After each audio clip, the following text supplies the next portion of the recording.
Bonsoir à toutes, bonsoir à tous.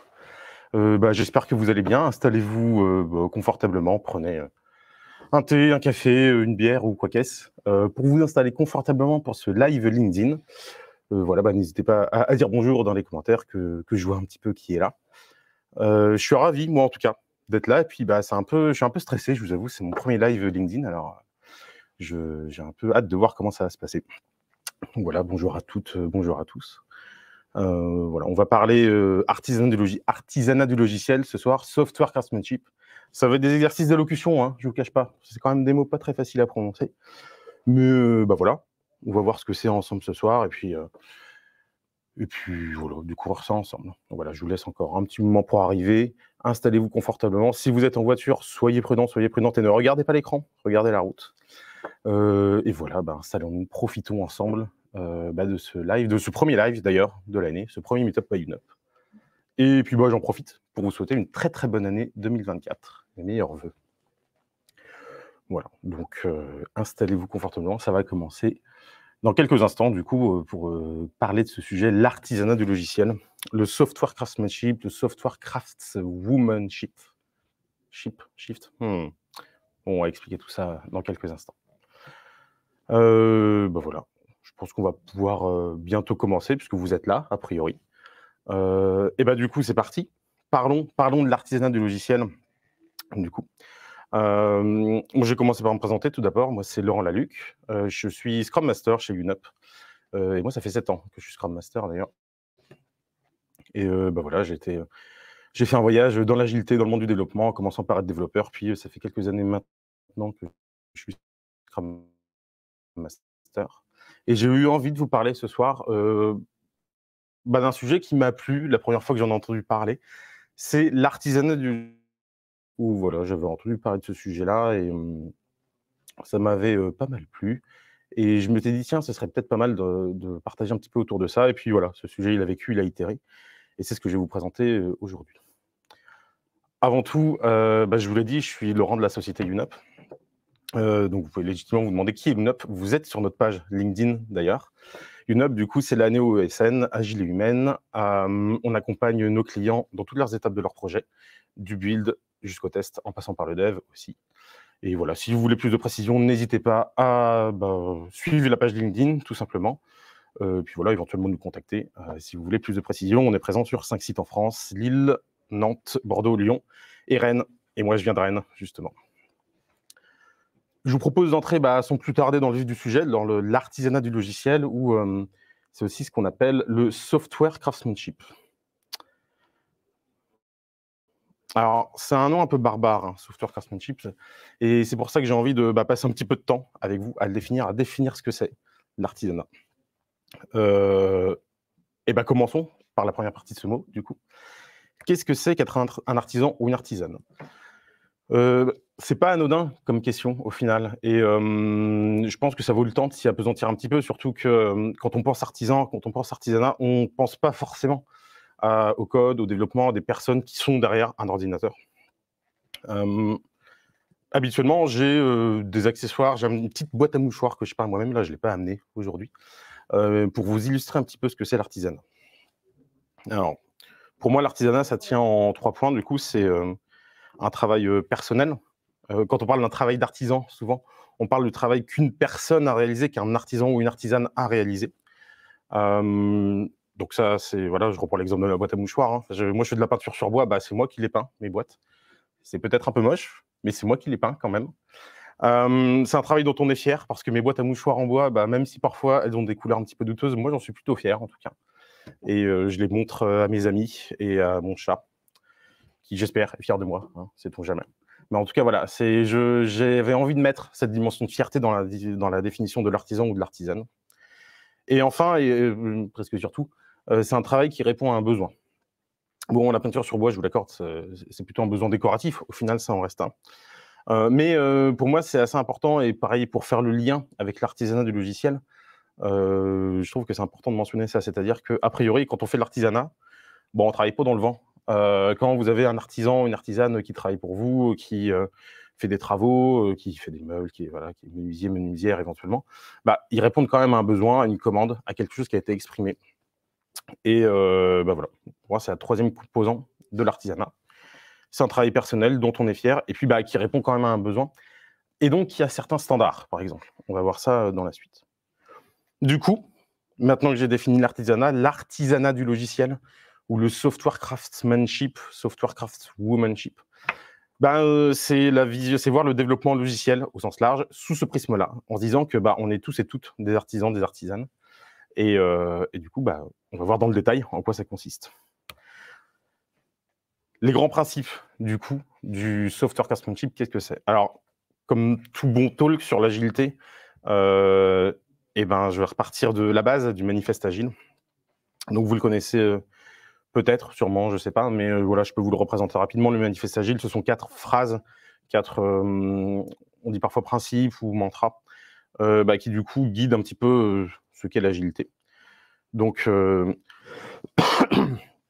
les individus et leurs interactions plus que les processus et outils, les logiciels opérationnels plus qu'une doc exhaustive, la collaboration avec les clients plus que la négociation contractuelle, ça ne veut rien dire, collaboractuelle, je ne pense pas, et l'adaptation au changement plus que le suivi d'un plan. Ça, c'est le manifeste agile. Alors, dans sa version complète, hein, on précise qu'on néglige pas les éléments qui sont à droite, mais qu'on préfère ceux qui sont à gauche. Hein. Je vous laisse chercher le manifeste agile sur Google si ça vous intéresse, et puis il y a plein de personnes qui en parlent mieux.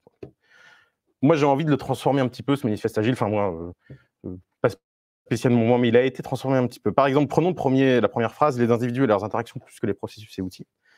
Et ben, dans l'artisanat du logiciel, on va aller un petit peu plus loin. On va parler de, certes, les individus et leurs interactions, et pas seulement les individus et interactions, mais aussi une communauté de professionnels. Et on va approfondir, évidemment, tous ces points après. Hein. Qu'est-ce que c'est une communauté de professionnels? Qu'est-ce que c'est la différence? À quoi ça sert? Tout ça. Évidemment, on en parle. Le deuxième point, du coup, plus, pas seulement des logiciels opérationnels, mais aussi des logiciels bien conçus. Pareil, on va s'intéresser un peu à ce que ça veut dire bien conçu, et puis pourquoi c'est intéressant. Pourquoi c'est important que ma boîte à mouchoirs, je la peigne bien, et que je sois très soigneux quand je la fabrique. La collaboration avec les clients, certes, mais pas seulement la collaboration avec les clients, mais aussi des partenariats productifs. Ça, pareil, on va voir pourquoi est-ce que ça veut dire des partenariats productifs. Et puis, moi, ce qui m'intéresse ici, par exemple, et on reviendra en détail là-dessus, c'est le côté client qui disparaît quand même dans l'artisanat du logiciel. Et vous verrez que c'est assez intéressant. Et enfin, pas seulement l'adaptation au changement, mais aussi l'ajout constant de la valeur. Et donc, quand vous avez donc pareil, on va voir ce que c'est la valeur, et vous allez voir que on parle souvent de valeur métier et de tout ça, mais vous allez voir que c'est pas seulement ça, la valeur. Et donc, tous ces éléments-là forment le manifeste de l'artisanat du logiciel. Alors, évidemment, je l'ai dit tout à l'heure, hein, c'est pas du tout moi qui l'ai inventé, ça. Vous tapez manifeste artisanat du logiciel, software craftsmanship, et sur Google, et vous trouverez les sources. Vous avez le manifeste de l'artisanat du logiciel. On va approfondir chacun de ces points. Évidemment, n'hésitez pas à poser vos questions. Si, voilà, déjà, si ce que je vous ai dit là, ça vous interpelle un petit peu, n'hésitez pas à dire si vous êtes d'accord, pas d'accord, si ça vous évoque aussi des expériences. Voilà, je répondrai aux questions plutôt à la fin du live, mais voilà, je vois vos réactions, et puis voilà, c'est votre talk quand même, plus que le mien, donc n'hésitez pas à réagir avec plaisir. Je vous propose de taper dedans maintenant. On a 4 phrases devant nous, pas seulement les individus et leurs interactions, mais aussi une communauté de professionnels. Alors, qu'est-ce que c'est une communauté de professionnels? Et surtout, comment est-ce qu'on passe des interactions à une communauté? Alors, une communauté de professionnels par rapport à des individus et des interactions basiques, entre guillemets, l'esprit de communauté, pour moi, il se caractérise par plusieurs choses. D'abord, le partage d'expériences. C'est-à-dire que dans une communauté, on a à cœur... alors, souvent, quand on pense partage d'expérience, on pense quelque chose de très, très descendant. Alors, je ne sais pas si vous l'avez déjà entendu, hein, comme phrase, oui, les seniors doivent apprendre aux juniors, ou des fois un peu cette notion de les juniors, ils sont bien gentils, mais ils doivent un peu... ils doivent un peu juste écouter ce que disent les seniors. Moi, je vais plus loin quand même, c'est-à-dire que je pense que dans un partage d'expérience, ce qui est important, c'est aussi que les juniors aillent requérir de l'aide, aillent voir les seniors pour dire voilà, j'ai besoin d'aide là-dessus, j'ai besoin que tu m'aiguilles sur ça. Voilà. On va approfondir parce que vous dites peut-être oui, enfin, t'es bien gentil, mais c'est pas toujours facile. Tout à l'heure, je vais développer un petit peu ce côté communauté pro et comment est-ce qu'on arrive à justement créer ces ambiances-là. Donc pour moi, c'est ça en fait, c'est le partage d'expérience. Il y a aussi la notion de propriété collective du code que j'aime beaucoup. Du code, on pourrait même élargir à du produit. Là, c'est très teinté des développeurs, développeuses. Mais propriété collective. En fait, le produit, le code nous appartient à tout le monde. De la même manière que en Scrum, le sprint backlog, il appartient à toute l'équipe. Bah là, le code, il appartient quand même à tous les développeurs, toutes les développeuses. C'est-à-dire qu'en fait, j'ai déjà vu la phrase et pareil, j'aime beaucoup cette notion-là. On dit souvent qu'on code pas pour soi, mais on code pour la personne qui va nous relire ou qui va nous succéder ou qui va itérer sur notre code. Bah là, c'est un petit peu ça, quoi. C'est de considérer que en fait, c'est bien commun, ce code, et qu'il faut en prendre soin. Il faut l'entretenir, comme des locaux, comme une maison, comme n'importe quoi. Et du coup, ça induit des notions notamment d'egoless programming, egoless programming, pardon, de programmer avec moins d'ego, entre guillemets, dans le sens, penser partage, penser aux autres, penser à faire un code clair. Penser à se définir des règles aussi, c'est un des points qui arrive après, justement. S'assurer qu'on les respecte, s'assurer qu'elles sont comprises aussi. Pareil, on va voir des détails là-dessus plus tard. Tout ça, du coup, doit se faire en intelligence collective. Alors, intelligence collective, c'est parfois un mot qu'on peut entendre dans beaucoup de contextes, en fait. Donc là, j'ai envie de préciser un petit peu ce que je veux dire. C'est stimuler cette intelligence collective de la communauté. Par exemple, avec des sessions de mob programming, de Coding Dojo, par exemple, de pair programming aussi. C'est peut-être des mots qui vous sont familiers. Mais ce genre d'exercice, par exemple, c'est le genre d'exercice qui peut stimuler la fameuse intelligence collective de la communauté de professionnels formée par les développeurs, développeuses. Donc à un Coding Dojo ou du mob programming, le principe, c'est de répondre à un problème de programmation à plusieurs personnes, à plusieurs tests. Alors en Coding Dojo, il y a énormément de formats qui existent, où c'est une personne qui écrit pendant que toute la salle suggère, ou une personne dans la salle suggère. Enfin voilà, il y a énormément de modèles qui existent. Je ne vais pas tous les détailler aujourd'hui, mais pareil, n'hésitez pas si ça vous interpelle. Et si vous avez déjà vécu des expériences similaires, ça m'intéresse aussi. Donc mettez-les dans les commentaires et puis je réagirai dessus tout à l'heure. Donc voilà, l'intelligence collective, pour moi, c'est ça, et c'est la manière qu'on peut avoir de la stimuler avec ces pratiques-là. La relecture ou le traitement de merge request, pull request, c'est aussi des pratiques qui stimulent l'intelligence collective. La définition de règles, j'en ai parlé tout à l'heure. Alors je reviendrai dessus aussi tout à l'heure quand j'approfondirai plus sur la communauté de professionnels, mais il y a non seulement définir des règles, mais aussi s'assurer qu'elles soient comprises, qu'on sache pourquoi on fait ça, comme dans beaucoup de choses, qu'on comprenne le sens de ce qu'on fait, et pas simplement les définir et se dire il faut les respecter. Il faut qu'on puisse comprendre ce sens-là. Et enfin, un truc que je trouve un peu rigolo dans l'artisanat du logiciel, c'est j'ai souvent vu en me documentant que cette communauté, elle doit être animée par le leader technique ou la leader technique. Et ça m'a fait un peu penser à parfois le pendant qu'on peut avoir quand on se dit que c'est le Scrum Master qui doit animer l'équipe dans une équipe Scrum. Alors, pareil, je ne vais pas m'étendre sur le rôle du Scrum Master aujourd'hui parce que je suis intarissable dessus et que ça nous prendrait bien plus qu'1 heure. Mais je suis curieux de savoir ce que vous en pensez, vous aussi. Souvent, quand je parle de ça en conférence, les gens réagissent un petit peu, ne sont pas forcément d'accord et tout. Donc, n'hésitez pas, pareil, à commenter, à réagir. Là-dessus, je vois vos réactions en direct. Et encore une fois, n'hésitez pas à poser vos questions. On y répondra à la fin. Et puis, encore une fois, c'est votre moment à vous. Profitons-en. Du coup, voilà ce que c'est, la communauté de professionnels. Et c'est comme ça, selon moi, qu'on passe d'individus et d'interaction à une communauté de professionnels. C'est en mettant en place ces choses-là, c'est en ayant ces principes-là à l'esprit. Si vous vous souvenez bien, du coup, la deuxième phrase, l'artisanat du manifeste de l'artisanat du logiciel, parlait de logiciels bien conçus. Plus que des logiciels opérationnels, des logiciels bien conçus. Et c'est le point qu'on va voir juste après.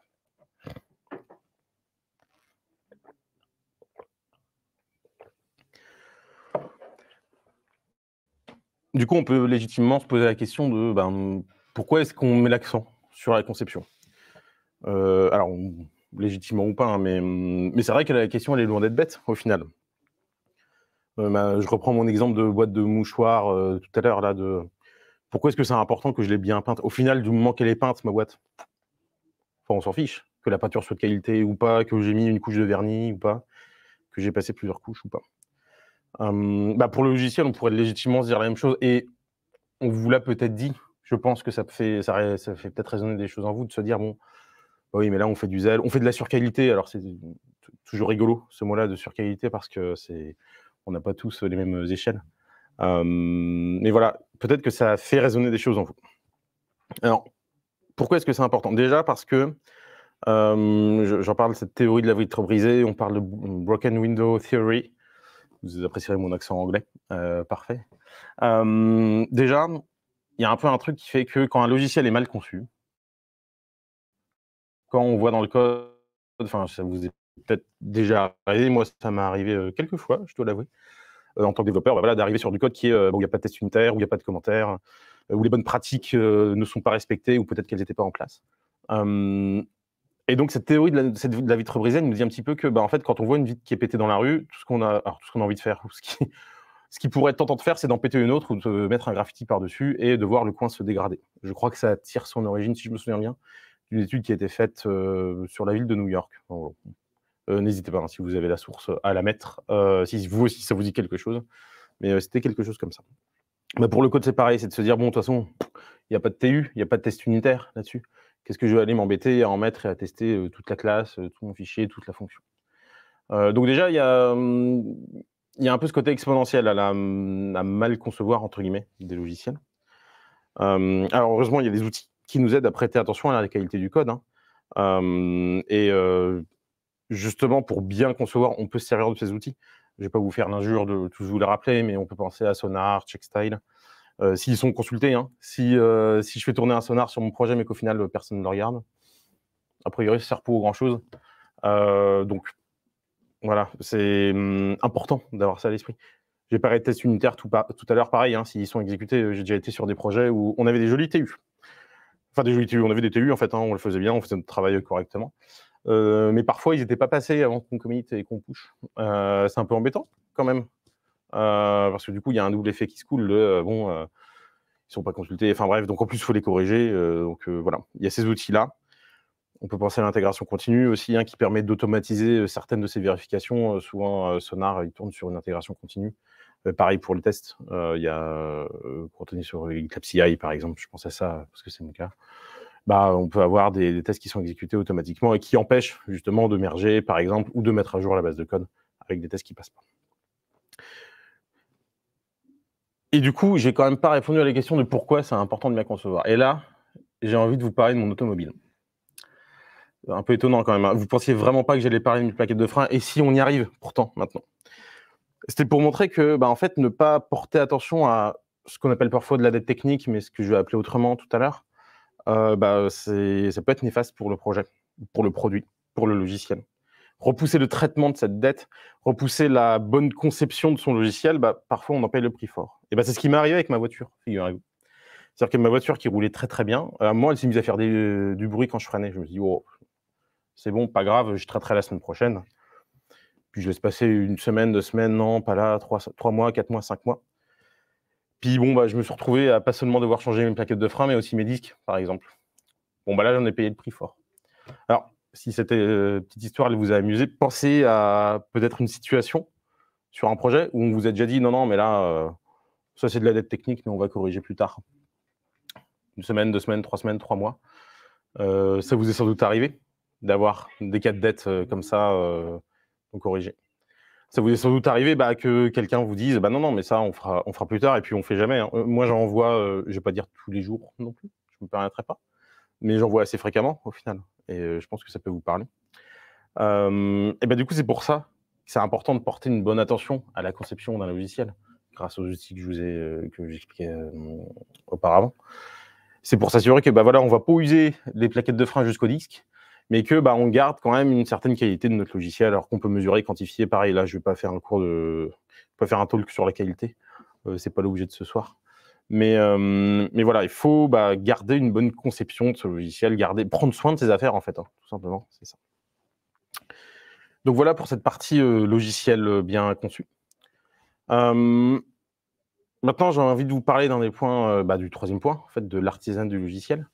C'est la partie partenariat productif. Si vous vous souvenez, c'était plus qu'une collaboration avec le client, des partenariats productifs. Et c'est justement la partie qu'on va entamer maintenant.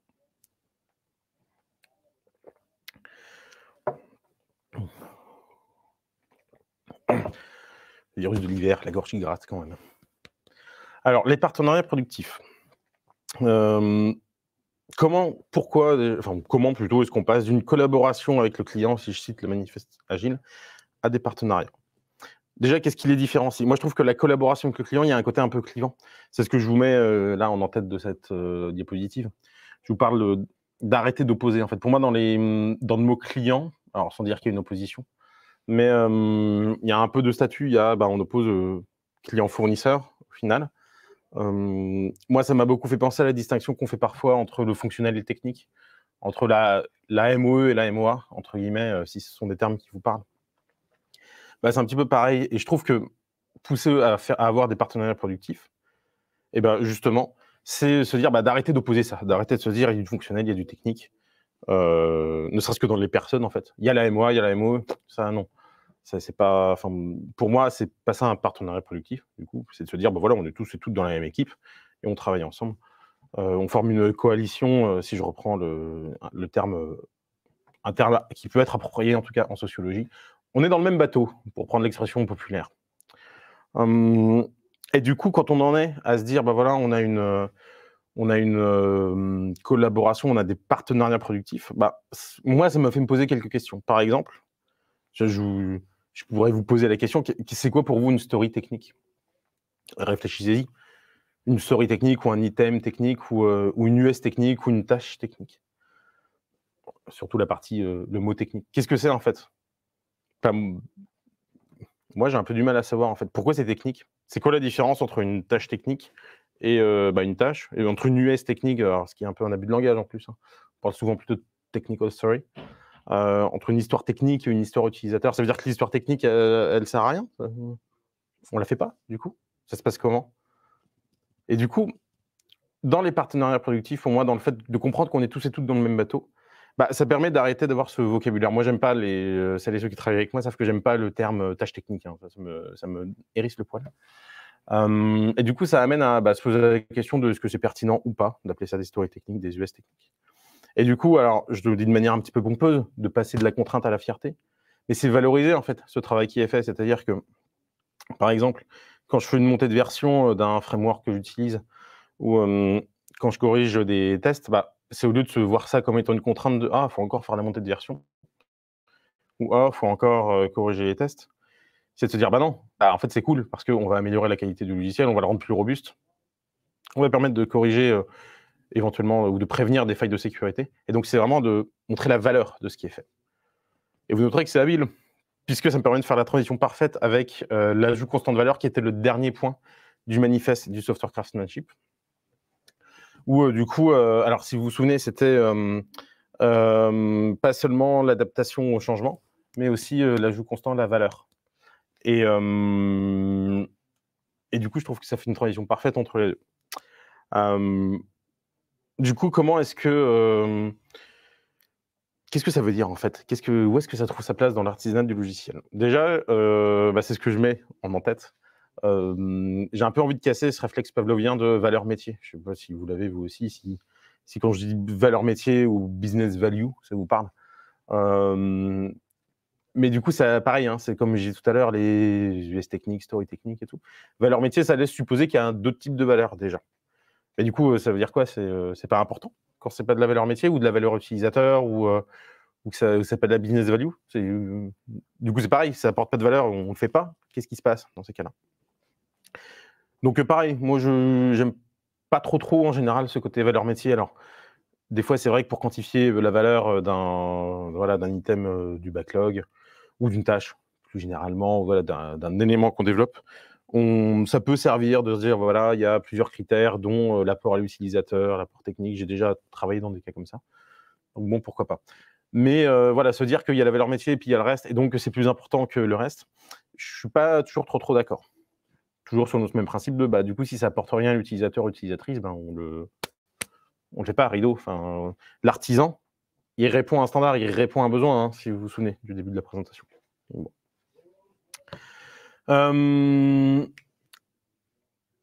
Du coup, pourquoi est-ce que c'est important? Pourquoi est-ce que je vous parle de la valeur? Parce que ajouter peu de valeur, ça peut être facile, parfois. Alors pareil, je reprends une expression, c'est beaucoup les expressions et en plus anglophone, donc vous admirez mon accent à toutes les sauces, c'est génial. La Boy Scout Rule, le côté où donc la règle du garçon scout, la règle du scout, ouais. Enfin bon, la boys rule, hein, ce sera beaucoup mieux. C'est beaucoup plus connu. C'est le côté quand on quitte un compte nature, ou là, quand on quitte un compte code ou de logiciel, on cherche à le rendre plus propre que ce qu'on a laissé. Certains appellent ça le savoir-vivre aussi, hein, au passage. C'est un peu... Quand je dis que c'est facile parfois d'ajouter un peu de valeur, c'est ça. Pour l'avoir vécu moi-même, hein, ça peut être... du coup, quand je rajoute un développement sur un fichier, sur une méthode, de rajouter des commentaires là où moi j'ai un peu galéré à comprendre ce qui se racontait, enfin ce qui a été développé. D'éventuellement, j'en parlais tout à l'heure, de faire les quelques tests qui pourraient manquer et que peut-être les personnes avant moi n'ont jamais fait. Mais en fait, j'ajoute un petit peu de valeur quand je fais ça. Et donc ça, c'est différentes manières d'amener de la valeur à la marge. Et c'est un petit peu la bonne nouvelle, quand même, de cette partie-là, c'est que parfois, ajouter de la valeur, ça peut être facile. Vous noterez que je dis parfois et ça peut. Parce que des fois, pas le choix. Il va falloir investir du temps. Comme pour tout, pour récupérer de la valeur, il faut qu'on investisse du temps, il faut qu'on accepte de passer du temps. Alors, c'est ce que je disais un petit peu avant, c'est à traiter de la dette technique, selon l'expression consacrée, s'atteler à des chantiers. Alors, des fois, on parle de refonte, des fois, ou des fameux chantiers de migration, par exemple, des choses comme ça. Souvent, faire du refactoring aussi pour réduire la complexité du code, avoir un logiciel bien conçu, qui soit aussi plus simple à maintenir, donc qui apporte de la valeur. Voilà. C'est parfois, il faudra accepter que, oui, rien n'est gratuit. Malheureusement, très peu de choses sont gratuites dans la vie. Et toute chose a un prix. Et ajouter de la valeur, qu'elle soit technique ou métier ou que sais-je, ça a un prix et du coup, il faudra parfois accepter de le prendre. Mais du coup, vous voyez bien que quand on est dans ces partenariats productifs que j'évoquais juste avant, c'est peut-être plus simple d'arriver à se convaincre de prendre du temps pour ajouter de la valeur. Parce que du coup, on est dans le même bateau, on a la même vision de ce qui est de la valeur.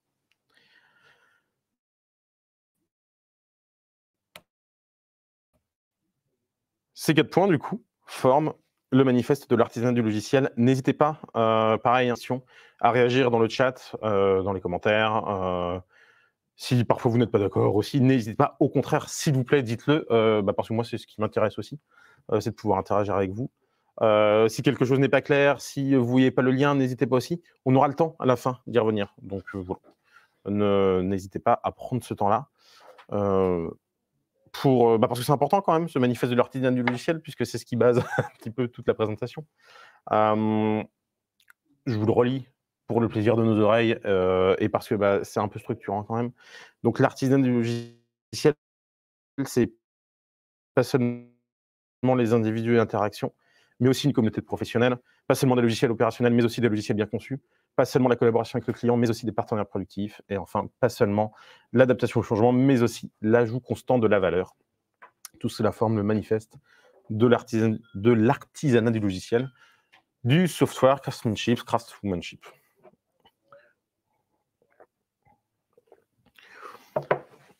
Du coup, un petit peu comme le manifeste agile donne des lignes directrices, j'allais dire des guidelines, mais non, des lignes directrices sur ce qu'est l'agilité, sur ce que c'est qu'être agile, entre guillemets. Le prisme de l'artisanat du logiciel, du coup, on peut le prendre avec ces 4 phrases-là, en se disant, voilà, c'est ce qui doit nous guider un petit peu dans notre démarche d'artisanat, de craftsmanship. On entend beaucoup cette expression-là aussi. On entend beaucoup plus en anglais qu'en français. Bon, ça c'est cool. On a fait une présentation du manifeste. Vous êtes peut-être inscrit à ce live en connaissant le manifeste de l'artisanat du logiciel. Dans ce cas-là, vous vous dites j'aimerais bien en savoir un peu plus. Et c'est votre jour de chance, figurez-vous. Puisque là, dans la vingtaine de minutes qui va nous rester avant vos questions, évidemment, j'ai eu envie d'approfondir 2 points. 2 points et puis d'aller un petit peu tirer des ficelles. Et le premier, ça va être les logiciels bien conçus. J'en ai parlé tout à l'heure. Je vous avais dit qu'on y reviendrait. Je suis un homme qui tient ses promesses ce soir, en tout cas. Du coup, qu'est-ce que c'est des logiciels bien conçus? Ça, on l'a vu. Mais surtout, comment est-ce qu'on améliore, comment est-ce qu'on va vers des logiciels mieux conçus? Comment est-ce qu'on s'assure qu'on peut respecter ce point-là? Et j'ai eu envie de vous parler aujourd'hui d'entropie logicielle qui, et encore une fois, je ne veux pas m'approprier ce qui n'est pas moi, qui n'est pas un concept de ma paume, Mais qui est un concept qui m'a beaucoup interpellé lorsque j'avais vu une conf d'Arnaud Lemaire c'était bien à Rennes d'ailleurs, il me semble. Ça date maintenant, alors j'ai la mémoire qui flanche un petit peu, mais c'était bien à Rennes. Et il avait parlé d'entropie logicielle et justement de cette cette différence avec la dette technique. Et ben on va pouvoir en parler. Et du coup, comme pour l'entropie logicielle, comme pour l'artisanat du logiciel, dans l'entropie logicielle, il y a 2 mots, dont entropie, et on va commencer par définir ce que c'est l'entropie. Et là, c'est le moment où je suis un petit peu ému parce que je rends hommage à mon prof de maths sup, mon prof de physique de maths sup, qui, quand j'ai appris le mot entropie, alors c'était pendant mes cours de thermodynamique, qui a été un moment charnière, où j'ai failli décrocher totalement de maths sup. Mais bref, c'est pour ça que je vous explique aujourd'hui. Et il nous a défini ce que c'était l'entropie, avec une définition qui me ravit, qui est que l'entropie est la quantité de bordel ambiant. Donc voilà, si vous m'écoutez, monsieur Réau, par hasard, je vous salue. Parce qu'en tout cas, ça m'a inspiré, plus de 10 ans après. La quantité de bordel ambiant, alors évidemment, c'est pas une définition ultra rigoureuse, hein. Par pitié, s'il y a des physiciens, des physiciennes qui par hasard nous écouteraient, ne me tombez pas dessus dans les commentaires. Mais là, voilà, ça va nous suffire pour ce soir. Il est 7h du soir et on parle d'entropie logicielle. Donc l'entropie, en général, c'est la quantité de bordel ambiant.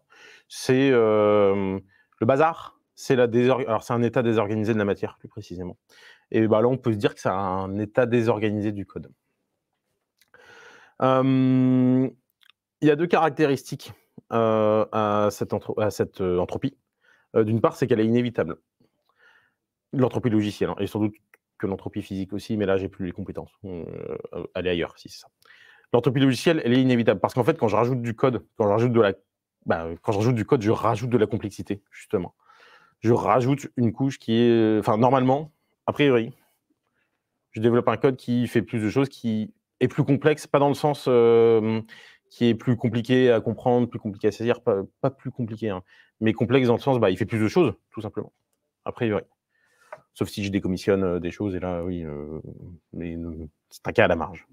Et encore que, on pourrait se poser la question. Du coup, elle est inévitable. Quelque part, je vais forcément rajouter du bazar par-dessus mon bazar. Et en plus, la mauvaise nouvelle, c'est que trop de bordel tue le logiciel, qui est une phrase que j'ai écrite principalement parce qu'elle rime, mais aussi parce qu'elle est vraie. Voilà, reprend ce que je vous disais tout à l'heure, mes plaquettes de frein. Heureusement que je suis allé les faire changer au bout d'un moment, sinon je pense que j'aurais fini dans un mur en sortie de rocade, vous voyez. Pas super. Là, c'est pareil, à ne jamais ranger chez soi, à ne jamais ranger dans son code. Voilà, on tue dans l'œuf, entre guillemets, notre propre logiciel. Ça, c'est l'entropie logicielle. Et là, vous vous dites sans doute, mais c'est quoi la différence, Laurent, avec la dette technique? Vous le dites peut-être d'ailleurs, je ne sais pas, j'ai pas eu le temps de tout dépouiller. Mais voilà, c'est quoi la différence avec la dette technique? La différence, c'est que la dette technique, encore une fois, dans la dette technique, il y a dette. Et c'est un point, moi, que je trouve super important, c'est-à-dire qu'une dette, comme à la banque, au final, on la contracte et on la contracte de manière consentie. A priori, si vous avez des dettes dans votre vie, à un moment donné, vous l'avez voulu, vous avez signé, donné votre accord et tout, ou en tout cas, vous êtes au courant, c'est conscient qu'il y a de la dette quelque part. Dans le logiciel, c'est pareil. Alors que l'entropie, c'est entre guillemets, c'est du bordel ambiant, ça vit. On s'est jamais dit, hey, on va faire du bazar. Ou alors si vous dites ça, vous m'inquiétez un petit peu tout de même. Mais je ne pense pas que ce soit le cas. Alors que la dette, non, on la contracte. Et la dette technique, plus précisément, c'est une dette qui est contractée par l'équipe en échange d'une augmentation rapide de son ROI, donc du retour sur investissement de son code. Elle doit être consentie par l'équipe et l'équipe doit s'engager, comme toutes les dettes, à être remboursée. Voilà. Un crédit vous engage, elle doit être remboursée. Et une dette technique vous engage, elle doit être remboursée. Vous remarquerez que en général, on a plutôt tendance à rembourser les crédits immobiliers que les dettes techniques. En tout cas, c'est mon expérience. Et pour moi, c'est fondamental, ce truc-là, la dette, c'est volontaire, on la contracte, elle doit être remboursée. Souvent, on se dit plutôt qu'on fait un quick and dirty. Du coup, c'est quick, c'est dirty, et des fois, on oublie un petit peu de nettoyer. Et c'est le même principe. Parce que parfois, on en a besoin. Parfois, oui, sans doute. Faut qu'on réagisse vite. faut qu'on fasse des concessions, faut qu'on contracte ce truc de oui, bah là, il y a quelque chose qui est mal fait, et on va mieux faire ensuite. On va corriger plutôt, on va rembourser, en fait. Et moi, j'essaye beaucoup d'utiliser ce terme-là, de rembourser, parce qu'en plus, il y a un côté, tout de suite, ça touche le porte-monnaie, donc c'est, on a conscience, en fait, de ça. Puis bon, une dette, il y a des intérêts, tout ça. Enfin bon, bref, je vais pas vous refiler la métaphore entière. Et donc voilà, c'est la principale différence entre les deux, entre la dette, pardon, qui est consentie, qui s'engage à être remboursée, et puis l'entropie qui, bah, en fait, est le bazar, le bordel ambiant, si je reprends l'expression, qu'on va rajouter au fur et à mesure. Et un de ces symptômes, justement, de l'entropie logicielle, par exemple, bah, ça peut être la régression. C'est un de ces symptômes, l'entropie logicielle fait dérailler la qualité de code, et un des symptômes de ce déraillement-là, c'est que, bah voilà, on va pouvoir voir apparaître des régressions. Quand je dis symptômes, c'est au sens, comme quand on est malade, on a la gorge qui gratte, le nez qui coule, enfin tout ça, on est un peu là-dedans en ce moment, donc je charge un petit peu. Bah là, c'est pareil. Le symptôme du code qui subit trop d'entropie logicielle, c'est des régressions. Maintenant que je vous ai bien expliqué ce que c'était, on va s'intéresser à cette entropie. Et j'ai l'honneur de vous proposer aujourd'hui une manière de ranger ce bazar, de ranger ce bordel ambiant, qui est vraiment une expression que j'affectionne, et de passer un petit coup de balai. Alors, comme tous les plans d'action, ça se décline en verbe. Mais j'aime bien. Là, c'est le moment je flambe un petit peu. Voilà, ça peut passer, en tout cas, voilà, j'ai pas la prétention d'avoir la science infuse. Et pareil, hein, si ça vous parle, tout ça, si vous avez des méthodes pour contenir, améliorer, voire balayer cette entropie logicielle, n'hésitez pas. Je suis ultra curieux de ça, dans les commentaires, dans le chat et tout. Allez-y, s'il vous plaît, parce que moi, ça m'intéresse de ouf. En tout cas, moi, le plan que je vous propose, il est en 6 étapes. Le premier, c'est de reconnaître. C'est de reconnaître que c'est le bazar.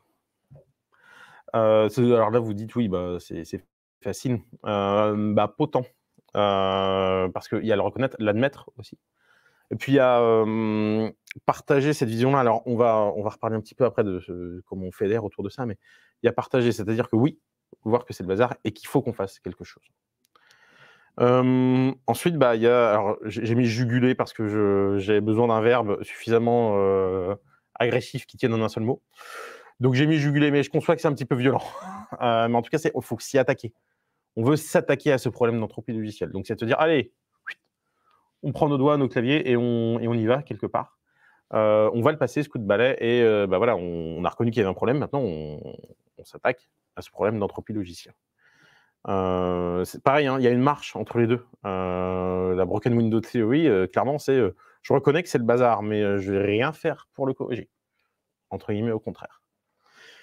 La troisième étape, du coup, c'est de la diminuer. Alors pareil, là, j'espère que personne n'est charpentier parce que j'enfonce des portes ouvertes depuis tout à l'heure, mais c'est important pour la suite.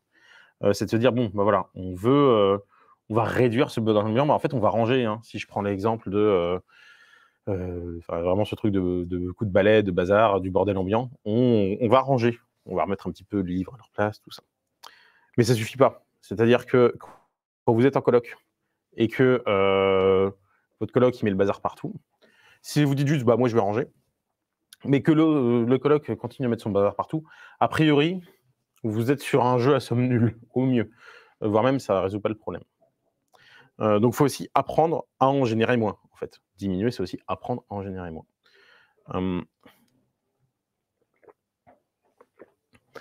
Donc là, on reprend un petit peu les outils que j'avais explorés dans la partie 2, là, sur les logiciels bien conçus, où je parlais des outils qui pouvaient aider, des bonnes pratiques. J'ai parlé de Sonar, Checkstyle, Testu.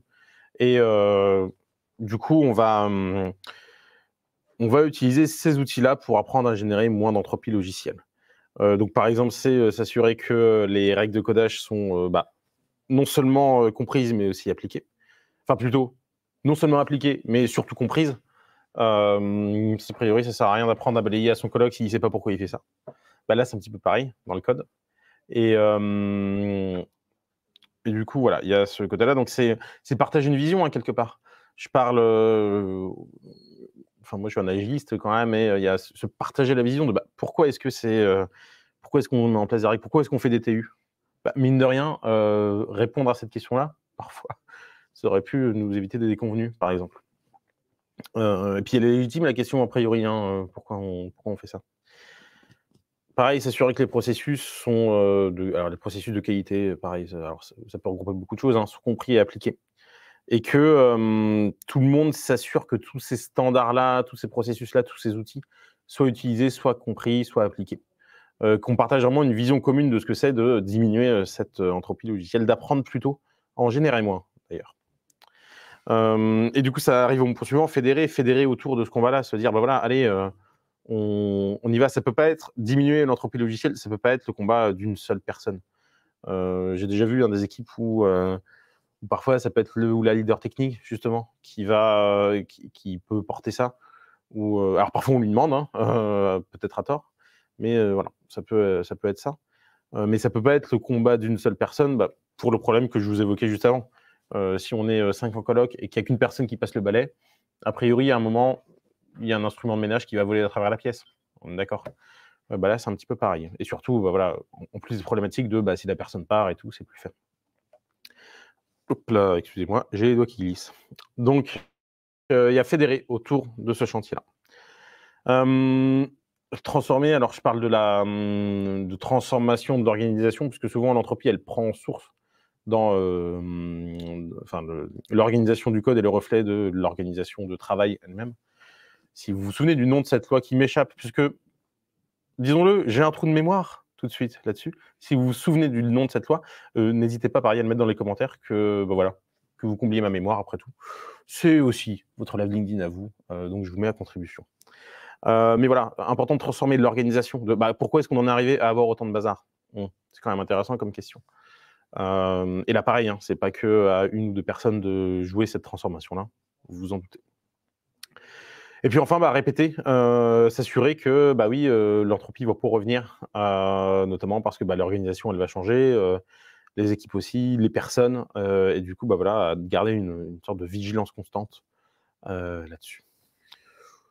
Ça, c'est la méthode ou enfin pas méthode, mais les pistes, les suggestions, les fils que je vous suggère peut-être de tirer si vous souhaitez réduire l'entropie logicielle, bah, au sein de votre, équipe, projet, organisation, produit.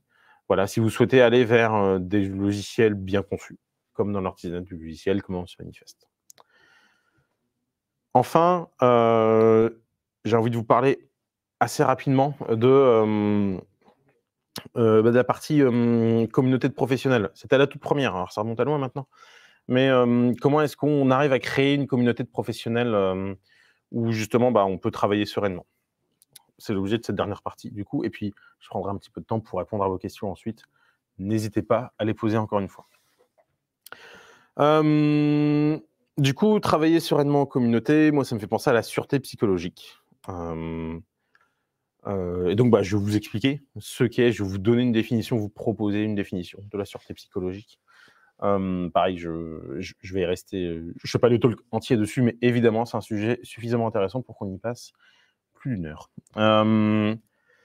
La sûreté psychologique, du coup, bah, pour essayer d'imaginer un groupe en sûreté psychologique, je vous propose d'imaginer un groupe où, bah, quand ça discute, on peut prendre la parole, tranquillou, de façon aisée, où il y a pas de tabou spécialement sur ce qu'on va dire. On ose se dire les choses, en fait et surtout on ose dire les choses, on ose, bah, poser des questions. On a des, débats qui sont constructifs, on n'est pas obligé d'être d'accord dans ce groupe-là. Mais on a des débats qui sont, constructifs, qui mènent à quelque chose. On a une forme d'intelligence collective et quand on dit quelque chose, surtout, on n'a pas peur des conséquences. Et bah, si vous êtes dans un groupe comme ça, vous êtes dans un groupe où la sûreté psychologique, elle est plutôt bonne, a priori. Je vous ai mis en illustration une de mes séries préférées, vous l'avez peut-être reconnue, hein, c'est The Good Place. Bah, ces personnes-là, elles sont un peu, elles peuvent être dans cet état-là à certains moments de la série, mais là, sur la photo, on va dire qu'elles le sont, hein. Voilà, c'est un petit peu l'image, de l'équipe idéale, je sais pas, mais en tout cas d'une équipe où il y a une sûreté psychologique et où du coup, cette sûreté psychologique, bah, elle est au service de cette communauté, elle la rend efficace. J'aime pas parler d'efficacité quand on parle des personnes, mais elle rend cette communauté de professionnels vraiment profitable, quoi. C'est-à-dire, bah, voilà, dans cette communauté, on peut se dire les choses et on n'a pas peur des conséquences. Et donc ça permet, bah, tout ce que je vous ai expliqué plus tôt. Je parlais de partage d'expérience, je parlais des juniors qui doivent oser dire aux seniors: «Bah, là, je sais pas, j'ai peur de me tromper. Enfin, justement, je vais vers toi et je peux te dire que je sais pas parce que j'ai pas peur de me tromper avec toi. Mais en fait, quand on est dans cet état-là, on a une communauté de professionnels qui, a priori, peut être plutôt saine et fonctionner plutôt bien. Maintenant, on va se poser la question de comment est-ce qu'on peut poser un diagnostic de sûreté psychologique. Pareil, il y a beaucoup de méthodes. Il y a quelques méthodes qui existent. Et j'ai envie de vous proposer de voir comment est-ce qu'on peut diagnostiquer quelqu'un qui ne se sent pas en sûreté dans l'équipe. Par exemple, quelqu'un qui ne se sent pas en sûreté psychologique, en sécurité, bah, peut-être que vous allez voir des comportements comme ceux que je décris ici. Ça peut être quelqu'un qui se rallie souvent aux mêmes avis. Ce truc de oui, oui, bah, je suis d'accord, ou je vote comme la majorité, ou qui peut être très silencieux ou silencieuse en groupe d'ailleurs. Mais qui, quand on va lui parler en individuel, va peut-être être un petit peu plus loquace, ou peut-être pas d'ailleurs. Mais souvent, moi, dans les groupes, ce que j'ai vu, c'était ça. Ça pouvait être des individus un peu plus bavardes, quand on était en individuel. Et puis quelqu'un qui se sent peut-être en manque de sûreté dans le groupe, c'est quelqu'un qui a peur de montrer son incompétence. Justement, hein, qui a peur d'aller voir et dire bah non, je sais pas, parce qu'on va me prendre pour un incompétent, une incompétente, etc. Voilà. Donc ça, c'est un diagnostic que je vous propose de poser. Et donc évidemment, ça m'a fait penser à ce bon vieux Perceval dans Camelot, qui, je pense, si on faisait une analyse plus poussée des chevaliers de la table ronde, serait peut-être celui où il y a un petit manque de sûreté psychologique là-dessus. Et enfin, du coup, bah, maintenant qu'on a posé ce diagnostic, alors il y a d'autres méthodes, hein, il y a aussi un atelier, le safety check, notamment que vous connaissez peut-être, qui est un moyen de se voir en groupe, est-ce qu'on a de la sûreté psychologique, hein. Je ne vais pas m'étendre dessus. On peut se poser la question de comment est-ce qu'on va vers plus de sécurité psychologique, vers plus de sûreté psychologique. Du coup, là, je vais vous exposer, alors pareil, c'est mes retours d'expérience, je peux dire mes petits trucs, parce que c'est quand même pas rien ce que je vous propose. Mais voilà, ce que je vais vous proposer là, c'est vraiment issu de retours d'expérience. Déjà, au niveau du groupe, comment est-ce qu'on travaille pour améliorer la sûreté psychologique d'un groupe? Alors, j'ai quelques méthodes, mais pareil, n'hésitez pas à dire ce que vous en pensez. Il y a le côté partitionner le groupe. Alors, c'est pas diviser pour me régner, tout ça et tout. Non, non, c'est pas du tout ça. Mais c'est, si je reprends l'exemple de cette personne, de ce Perceval d'avant là, qui avait un petit peu de mal à montrer son incompétence en groupe, qui était très silencieux en groupe, mais un peu plus loquace quand on va le voir. Bah, parfois, créer des sous-groupes, ça peut être assez profitable, justement parce que ces personnes-là vont être peut-être un peu plus à l'aise. Mettre ces personnes-là dans les mêmes sous-groupes, ça aide aussi souvent à leur permettre de parler, de s'exprimer. Et puis de donner leurs idées au final. Ça peut être une méthode, par exemple. Quelque chose que je fais aussi, que je peux être amené à faire assez souvent, c'est de verbaliser aussi pour les autres. Alors c'est pareil, hein, j'invente rien du tout. Mais c'est quand on sent qu'il y a une question qui ne veut pas être posée, parce qu'on a peur de montrer son incompétence, moi j'ai une très grande chance, c'est que je sais très bien, je n'ai aucune peur de montrer mon incompétence. Parfois, pas tout le temps. Mais en tout cas, je me mets, en tant que Scrum Master, notamment dans cette posture-là, dans une équipe. Si à un moment, il y a une question où je sens que personne n'ose la poser, vous pouvez compter sur moi, je mets les pieds dans le plat, a priori. Donc voilà, c'est verbaliser pour les autres, c'est oser dire: «Non, mais là, tu peux réexpliquer ça? Pourquoi ça ne marche pas?» Et enfin, je vous ai mis un exemple d'atelier, Creating Safety, justement pour travailler vers plus de sûreté psychologique dans une équipe. Enfin voilà, alors, je vais pas le détailler là, hein, c'est un exercice d'empathie du coup, où on se met dans la position de quelqu'un qui n'est pas en sûreté psychologique et on se demande quelles actions on peut mener. Pareil, je pourrais passer beaucoup de temps à en parler et je vais pas le faire aujourd'hui parce que j'ai envie de répondre à vos questions. Et du coup, encore une fois, n'hésitez pas. Là, le live va bientôt se terminer. Donc si vous avez des questions, c'est maintenant, hein. C'est pas dans 15 minutes a priori. Enfin, comment est-ce qu'on travaille aussi soit sur alors j'aime pas dire sur sa sûreté psychologique, sur sa sécurité psychologique parce que c'est quelque chose de groupe, mais comment est-ce qu'on facilite son rapport au groupe? Et là, je parle aussi un petit peu d'expérience. J'avais vu un talk super intéressant de Marilyn Cole, là-dessus, sur la dette émotionnelle, sur comment est-ce qu'on, conscientise sa dette émotionnelle. Donc qu'est-ce que c'est en 2 mots vraiment très rapides? La dette émotionnelle, c'est une accumulation de sentiments négatifs qui peut naître des conflits et des incompréhensions au sein d'une équipe. Donc on est vraiment dans cette thématique de la sûreté psychologique.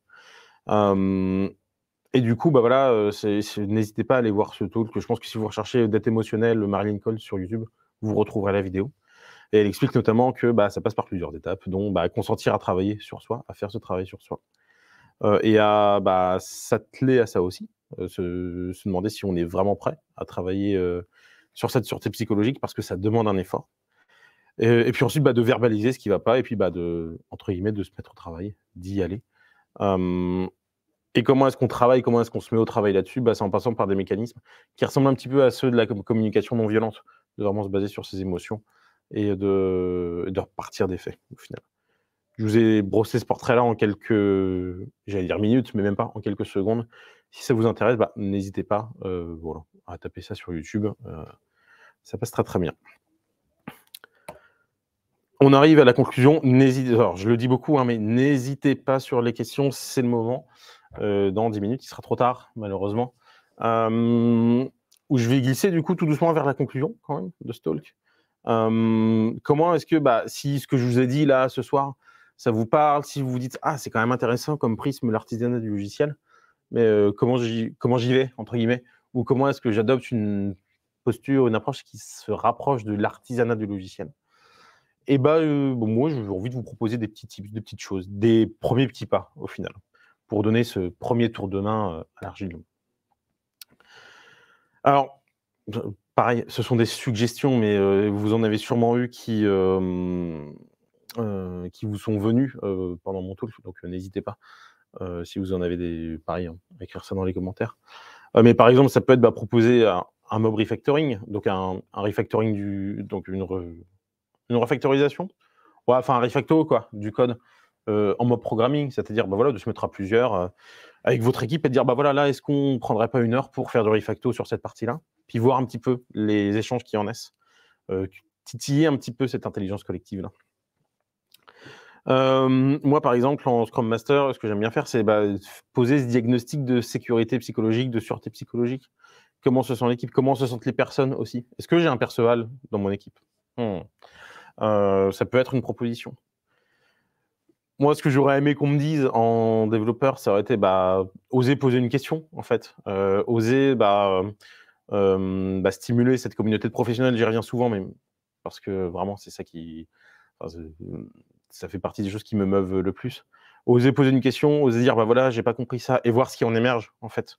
Et peut-être que rien que le fait d'oser passer ce pas-là permettra d'aller vers une communauté de professionnels.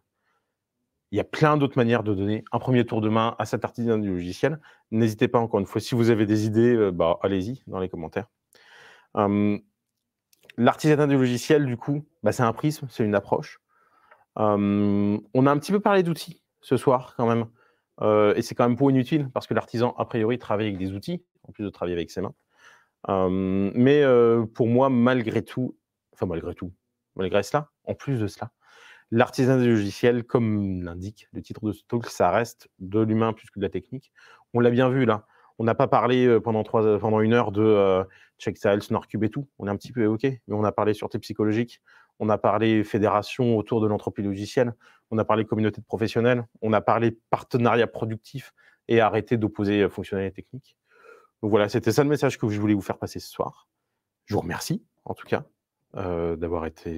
d'être présent à ce live.